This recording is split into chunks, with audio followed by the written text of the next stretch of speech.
ನಮಸ್ಕಾರ ವೀಕ್ಷಕರೇ. ಒಂದು ಕಡೆ ಎನ್ಡಿಎ ಡಿಲಿಮಿಟೇಷನ್ಗೆ ದಿನಾಂಕ ಫಿಕ್ಸ್ ಮಾಡಿಕೊಂಡು ಸುದೀರ್ಘ ಚರ್ಚೆ ಜೊತೆಗೆ ಬಿಲ್ ಮಂಡಿಸೋದಕ್ಕೆ ಮುಂದಾಗಿದೆ.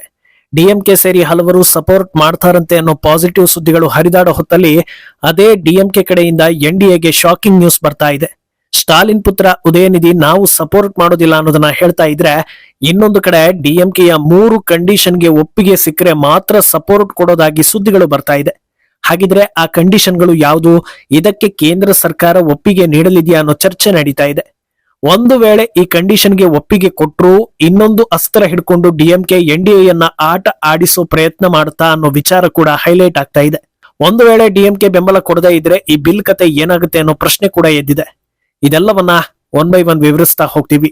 ಈ ವಿಡಿಯೋವನ್ನ ತಪ್ಪದೆ ಕೊನೆ ತನಕ ನೋಡಿ. ಅದಕ್ಕೂ ಮುನ್ನ ಮೀಡಿಯಾ ಮಾನ್ಸ್ಟರ್ ಚಾನಲ್ ಅನ್ನ ತಪ್ಪದೆ ಸಬ್ಸ್ಕ್ರೈಬ್ ಮಾಡಿ. ಎಸ್, ಸಂಸತ್ನಲ್ಲಿ ಬಿಲ್ ಪಾಸ್ ಮಾಡೋ ಹರಸಾಹಸ ಎನ್ಡಿಎಗೆ ತಪ್ಪಿದ್ದಲ್ಲ ಅನ್ನೋದು ಮತ್ತೆ ಮತ್ತೆ ಪ್ರೂವ್ ಆಗ್ತಾ ಇದೆ. ಸಾಧಾರಣವಾಗಿ ಒಂದು ಬಿಲ್ ಮಂಡನೆಯಾದ್ರೆ ಅದನ್ನ ನೀಟಾಗಿ ಚರ್ಚೆ ಮಾಡಿ ಅದರಿಂದ ದೇಶಕ್ಕೆ ಉಪಯೋಗ ಇದೆ ಅನ್ನೋದಾದ್ರೆ ಎಲ್ಲರೂ ಒಗ್ಗೂಡಿ ಬೆಂಬಲ ಕೊಡಬೇಕು. ಇದೆಲ್ಲ ಜನರ ಮೇಲೆ ಹಾಗೂ ದೇಶದ ಮೇಲೆ ಕಾಳಜಿ ಇದ್ರೆ ಮಾತ್ರ ನಡೆಯೋದ್ರಿಂದ ಭಾರತದಲ್ಲಿ ಇದನ್ನೆಲ್ಲ ನಿರೀಕ್ಷೆ ಮಾಡೋದಕ್ಕೆ ಸಾಧ್ಯವೇ ಇಲ್ಲ.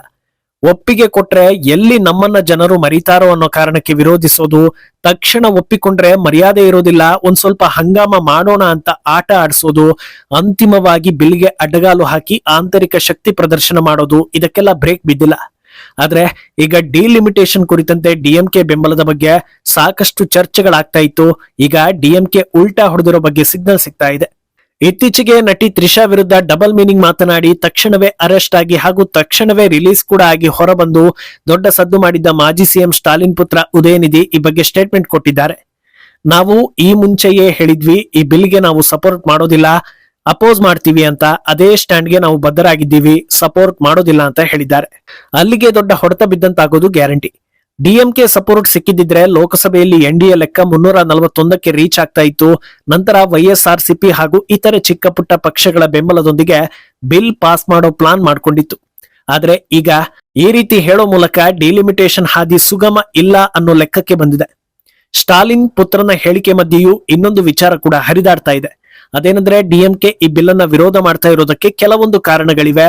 ಆ ಕಂಡೀಷನ್ಗಳಿಗೆ ಕೇಂದ್ರ ಸರ್ಕಾರ ಒಪ್ಪಿಕೊಂಡ್ರೆ ಬಿಲ್ಗೆ ಬೆಂಬಲ ಕೊಡ್ತಾರೆ ಅನ್ನೋದು. ಆ ಕಂಡೀಷನ್ ಏನು ಅನ್ನೋದನ್ನ ನೋಡ್ತಾ ಹೋದ್ರೆ 1971ರ ಜನಗಣತಿಯ ಆಧಾರದ ಮೇಲೆ ಲೋಕಸಭಾ ಸ್ಥಾನಗಳನ್ನ ಸ್ಥಗಿತಗೊಳಿಸುವ ವ್ಯವಸ್ಥೆಯು 2027ಕ್ಕೆ ಕೊನೆಗೊಳ್ಳಲಿದೆ. ಸಾಂವಿಧಾನಿಕ ತಿದ್ದುಪಡಿ ತರುವ ಮೂಲಕ ಈ ಸ್ಥಗಿತಗೊಳಿಸುವಿಕೆಯನ್ನ ಮುಂದಿನ 25 ವರ್ಷಗಳ ಕಾಲಕ್ಕೆ ವಿಸ್ತರಿಸಬೇಕು ಅನ್ನೋದು ಡಿಎಂಕೆಯ ಮೊದಲ ಬೇಡಿಕೆ. ಹಾಗೆ ಎಲ್ಲಾ ರಾಜ್ಯಗಳ ಲೋಕಸಭಾ ಸ್ಥಾನಗಳಲ್ಲಿ 50% ಸಂಪೂರ್ಣ ಹೆಚ್ಚಳ ಮಾಡಬೇಕು. ಏಪ್ರಿಲ್ ನಲ್ಲಿ ರಾಜ್ಯಸಭೆಯಲ್ಲಿ ಮಸೂದೆ ಮಂಡನೆಯಾದಾಗ ಕೇಂದ್ರ ಗೃಹ ಸಚಿವ ಅಮಿತ್ ಶಾ ಈ ಕುರಿತು ಮೌಖಿಕ ಭರವಸೆಯನ್ನ ಕೊಟ್ಟಿದ್ರು. ಇದನ್ನ ಇನ್ನೂ ಕ್ಲಿಯರ್ ಆಗಿ ಅಧಿಕೃತವಾಗಿ ಪ್ರಾಮಿಸ್ ಮಾಡಬೇಕಿದೆ. ಅಲ್ಲದೆ ಹೊಸ ಶಾಸನದ ಜೊತೆಗೆ ಎಲ್ಲಾ ರಾಜ್ಯಗಳ ಪರಿಷ್ಕೃತ ಲೋಕಸಭಾ ಕ್ಷೇತ್ರಗಳ ಸಂಪೂರ್ಣ ಪಟ್ಟಿಯನ್ನ ಕೇಂದ್ರ ಸರ್ಕಾರ ಅಧಿಕೃತವಾಗಿ ಮುಂಚಿತವಾಗಿಯೇ ಪ್ರಕಟಿಸಬೇಕು. ಕೇಂದ್ರ ಸರ್ಕಾರ ಈ 3 ಷರತ್ತುಗಳಿಗೆ ಒಪ್ಪಿಗೆಯನ್ನ ಕೊಟ್ರೆ ಮಸೂದೆಯ ಅಂತಿಮ ಕರಡನ್ನ ಪರಿಶೀಲಿಸಿ ಡಿಲಿಮಿಟೇಷನ್ ಮಸೂದೆಯನ್ನ ಬೆಂಬಲಿಸೋದಕ್ಕೆ ಡಿಎಂಕೆ ಬದ್ಧವಾಗಿದೆ ಅಂತ ಹೇಳ್ತಾ ಇದ್ದಾರೆ. ಇದರಲ್ಲಿ 1971ರ ಜನಸಂಖ್ಯೆ ಆಧಾರವಾಗಿಸೋದು ಹಾಗೂ ಮುಂದಿನ 25 ವರ್ಷಗಳ ಕಾಲ ಕ್ಷೇತ್ರ ಸ್ಥಗಿತಗೊಳಿಸದೇ ಇರೋ ಬಗ್ಗೆ ಕೇಂದ್ರ ಕ್ಲಾರಿಟಿ ಕೊಡಬೇಕು. ಯಾಕಂದ್ರೆ ಸ್ಟಾಲಿನ್ ಹೇಳಿದ ತಕ್ಷಣಕ್ಕೆ ಅದು ಆಗೋದಿಲ್ಲ. ಅದರ ಹಿಂದೆ ಸಾಕಷ್ಟು ಸಾಂವಿಧಾನಿಕ ಸವಾಲುಗಳು ಇರಬಹುದು. ಅದಕ್ಕೆ ಹೆಚ್ಚಿನ ಅಧ್ಯಯನದ ಅಗತ್ಯತೆ ಕೂಡ ಇರಬಹುದು. ಅದನ್ನ ಹೊರತುಪಡಿಸಿದ್ರೆ 50% ಹೆಚ್ಚಳದ ಬಗ್ಗೆ ಈಗಾಗಲೇ ಕೇಂದ್ರ ನಾಯಕರು ಕ್ಲಾರಿಟಿ ಕೊಟ್ಟಿರೋದ್ರಿಂದ ಅದರ ಅನುಷ್ಠಾನ ಕಷ್ಟ ಆಗುದಿಲ್ಲ. ಆದ್ರಿಂದ ಈ ಕಂಡೀಷನ್ ರೀಚ್ ಆಗೋ ಸಾಧ್ಯತೆ ಇದೆ. ಆದ್ರೆ ಈ ರೀತಿ ಕಂಡೀಷನ್ ಹಾಕೋ ಕೆಲಸ ಒಬ್ಬರ ಕಡೆಯಿಂದ ಆದ್ರೆ ಸುಧಾರಿಸಬಹುದು.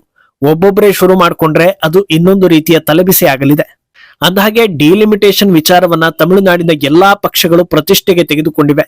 ಸದ್ಯ ಆಡಳಿತದಲ್ಲಿರೋ ಟಿವಿಕೆ ವಿಜಯ್ ಇದರ ಬಗ್ಗೆ ಚರ್ಚೆ ಮಾಡೋದಕ್ಕೆ ಸರ್ವ ಪಕ್ಷಗಳ ಎಂಪಿಗಳನ್ನ ಸಭೆ ಕರೆದಿದ್ದು ದೊಡ್ಡ ಸದ್ದು ಮಾಡ್ತಾ ಇದೆ. ಇದು ತಮಿಳುನಾಡಿನ ಹೆಸರಲ್ಲಿ ಬೂಸ್ಟ್ ತೆಗೆದುಕೊಳ್ಳೋ ತಂತ್ರನ ಅಂತ ಅನ್ನಿಸ್ಕೊಳ್ತಾ ಇದೆ. ಯಾಕಂದ್ರೆ ಲೋಕಸಭೆಯಲ್ಲಿ ವಿಜಯ್ ಪಕ್ಷಕ್ಕೆ ಸದಸ್ಯರೇ ಇಲ್ಲ. ಈ ಹಿಂದೆ ಡಿಲಿಮಿಟೇಷನ್ ಬಗ್ಗೆ ಮಾತಾಡುವಾಗ ನಾವು ಅದಕ್ಕೆ ಸಪೋರ್ಟ್ ಮಾಡಲ್ಲ ಅಂತ ಹೇಳಿದ್ದು ದೊಡ್ಡ ಟ್ರೋಲ್ಗೆ ಗುರಿಯಾಗಿತ್ತು. ಈಗ ಆ ಡ್ಯಾಮೇಜ್ ಕಂಟ್ರೋಲ್ ಆಗ್ಬೇಕು ಅಂದ್ರೆ ಸದಸ್ಯರು ಇಲ್ಲದೆ ಇದ್ರೂ ಉಳಿದ ಸದಸ್ಯರ ಜೊತೆ ಚರ್ಚೆ ಮಾಡೋ ಮೂಲಕ ನಮ್ಮ ರಾಜ್ಯದ ಪರವಾಗಿ ನಿಲ್ತೀವಿ ಅನ್ನೋ ಸಂದೇಶ ಕೊಡೋ ಕೆಲಸ ಆಗಿದೆ. ಆದ್ರೆ ಇದು ಕೂಡ ಡಿಎಂಕೆ ಕೊನೆಗಳಿಗೆಯಲ್ಲಿ ಎನ್ಡಿಎಗೆ ಜೈ ಅನ್ನೋ ರೀತಿ ಮಾಡ್ತಾ ಇದೆ. ಯಾಕಂದ್ರೆ ಟಿವಿಕೆ ಹಾಗೂ ಕಾಂಗ್ರೆಸ್ ವಿರೋಧಿಸ್ತಾ ಇರುವಾಗ ತಾವು ಅವರ ಜೊತೆ ಸೇರ್ಕೊಂಡ್ರೆ ವಾಟ್ ಅಬೌಟ್ ಪ್ರೆಸ್ಟೀಜ್ ಅನ್ನೋ ಪ್ರಶ್ನೆ ಹುಟ್ಟುತ್ತೆ. ಅದರಿಂದ ಕಂಡೀಷನ್ ಮೂಲಕ ಬರ್ತಾ ಇರುವಂತೆ ಕಾಣಿಸ್ತಾ ಇದೆ. ಅಂದಹಾಗೆ ಇದೇ ಹೊತ್ತಲ್ಲಿ ಇನ್ನೊಂದು ವಿಚಾರ ಕೂಡ ಮುನ್ನೆಲೆಗೆ ಬಂದಿತ್ತು. ಡಿಲಿಮಿಟೇಷನ್ ಜೊತೆಗೆ FCRA ಬಿಲ್ ಬಗ್ಗೆ ಕೂಡ ಚರ್ಚೆ ಜೋರಾಗಿದೆ. ಓಲೈಕೆ ಮೂಲಕವೇ ಅಧಿಕಾರ ಹಿಡಿದಿರೋ ಯಾರೊಬ್ಬರು ಕೂಡ ಅದಕ್ಕೆ ಬೆಂಬಲ ಕೊಡೋದಿಲ್ಲ ಅನ್ನೋದು ಭಾರತೀಯರಿಗೆ ಅರ್ಥವಾಗಿರೋ ವಿಷಯ. DMK ಕೂಡ ಓಲೈಕೆಯಿಂದಲೇ ಬೆಳೆದು ಬಂದಿರೋ ಪಕ್ಷ. ಅದರಿಂದ FCRA ವಿಚಾರ ಇಟ್ಕೊಂಡು ಆಟ ಆಡಿಸೋ ಸಾಧ್ಯತೆ ಇದೆಯಾ ಅನ್ನೋ ಚರ್ಚೆ ಕೂಡ ಇತ್ತು. ಹೇಗೆಂದ್ರೆ ಡಿಲಿಮಿಟೇಷನ್ಗೆ ಬೆಂಬಲ ಕೊಡಬೇಕು ಅಂದ್ರೆ FCRA ಅನ್ನ ವಾಪಸ್ ಪಡೀರಿ ಅಂದ್ರೆ ಮುಗ್ದೋಯ್ತು. ಆಗ ಅದರ 100ಕ್ಕೆ 100 ಕ್ರೆಡಿಟ್ DMKಗೆ ಸಿಗುತ್ತೆ. ಎಲ್ಲಾ ಓಲೈಕೆ ಸಮುದಾಯಗಳ ಪ್ರಮುಖರು ಕೂಡ ಸ್ಟಾಲಿನ್ ಪಕ್ಷದಿಂದ ನಮಗೆ ಅನುಕೂಲ ಆಯ್ತು ಅನ್ನೋ ರೀತಿ ಮಾತಾಡ್ತಾರೆ. ಯಾಕಂದ್ರೆ ಕಾಂಗ್ರೆಸ್ ಅದನ್ನ ಎಷ್ಟೇ ಅಪೋಸ್ ಮಾಡಿದ್ರೂ ತಡೆಯೋ ಕೆಪಾಸಿಟಿ ಅವರಿಗಿಲ್ಲ. DMK ನಿರ್ಣಾಯಕ ಆಗಿರೋದ್ರಿಂದ ಈ ಅವಕಾಶವನ್ನ ಸದ್ಬಳಕೆ ಮಾಡಿಕೊಂಡು ಆಟ ಆಡಿಸೋ ಚಾನ್ಸ್ ಕೂಡ ಇದೆ.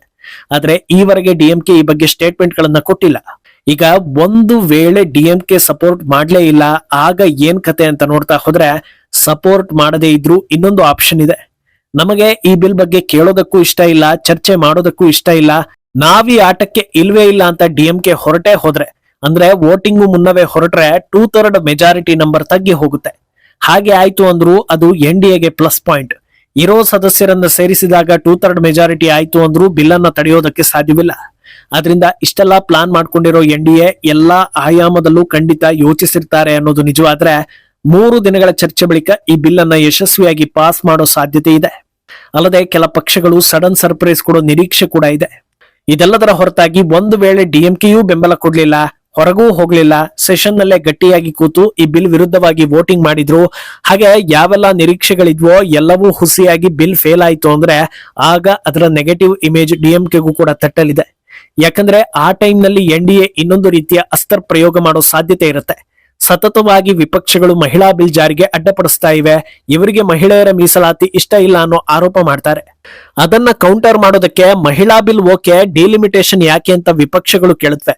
ಆಗ ಡಿಲಿಮಿಟೇಷನ್ ಅಂದ್ರೆ ಏನು, ಅದಕ್ಕೂ ಮಹಿಳಾ ಬಿಲ್ಗೂ ಸಂಬಂಧ ಏನು, ಯಾವ ಕಾರಣಕ್ಕೆ ಮೊದಲು ಡಿಲಿಮಿಟೇಷನ್ ಅಂತ ಸರ್ಕಾರ ಹೇಳ್ತಾ ಇದೆ, ಇದೆಲ್ಲವೂ ಕೂಡ ಮತ್ತೆ ಮುನ್ನೆಲೆಗೆ ಬಂದು ಹೆಚ್ಚಿನ ಜನರಿಗೆ ತಲುಪ್ತಾ ಹೋಗುತ್ತೆ. ಆದ್ರಿಂದ ಹೆಚ್ಚು ಸಮಯ ಇದನ್ನ ಅಪೋಸ್ ಮಾಡಿಕೊಂಡು ಸಾಧಿಸೋದಕ್ಕೆ ಆಗೋದಿಲ್ಲ ಅನ್ನೋದು ವಾಸ್ತವ.